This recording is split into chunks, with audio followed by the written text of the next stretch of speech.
Hey, Life.Church family. I always love sharing with you a little bit about what's going on in my personal life and in the heart of our church. I'll start personally and tell you our family is expanding. We have now 3 married daughters, 2 grandkids.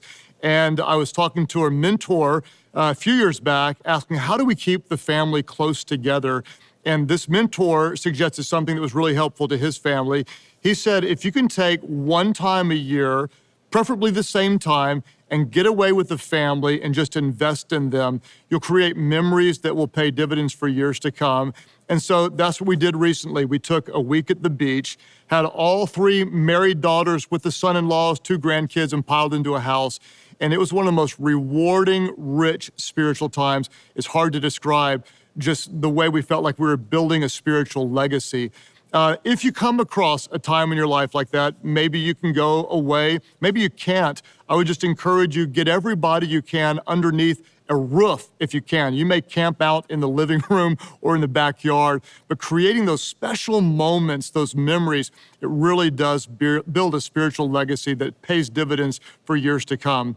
On the church side, we're celebrating a very special launch of the 34th Life.Church location just recently in a school down in Mansfield, Texas. Mansfield is in kind of the greater Fort Worth area of Texas, and we had almost 900 people gather on the first weekend. The most special thing is we saw 17 people come to faith in Christ. On that same weekend, we baptized and had over 1,300 people go public with their faith. And when we say numbers, it's so hard to really understand the magnitude. Just to celebrate one story of 1,300, one that really touches my heart is a lady named Ayu, who's married to Mike. Ayu was a practicing Muslim for 20 years. Well, a neighbor invited Mike to come to Life.Church, and he went by himself, was completely transformed by the grace of Jesus, and his wife started to see what was happening in his life, and so she decided to go to church as well. Well, in the message series, Anxious for Nothing, when we were singing the song that Life.Church wrote, When I Say Jesus, those words, the truth, the person of Jesus invaded her life with such a love that she couldn't deny his existence. And this last weekend, to the glory of God, Mike baptized his wife, who is now a follower of Christ, and that is one of 1,300 stories because of your faithfulness, your prayers, and because of the goodness of God. We thank God for that. I'm also thanking God for the influence of the Leadership Podcast.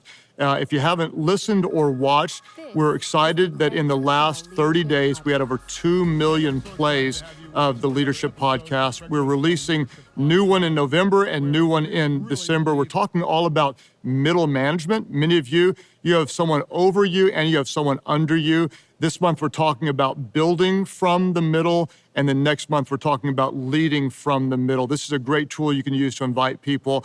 Maybe they wouldn't normally come to church, but do want to grow in their leadership. It can be an entry into the church that can be powerful and transforming. Also, we are in the message series called The Grudge, and I'm so thankful for all the powerful life change stories.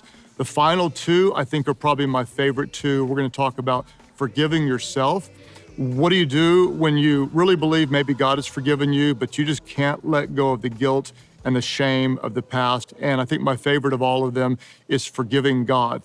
Technically, we don't forgive God because God doesn't sin, but many people do need to reconcile with God because we're holding a grudge. God could have done something and God didn't, or God may have allowed something, and some people are really holding a grudge. We're going to talk about reconciling with God.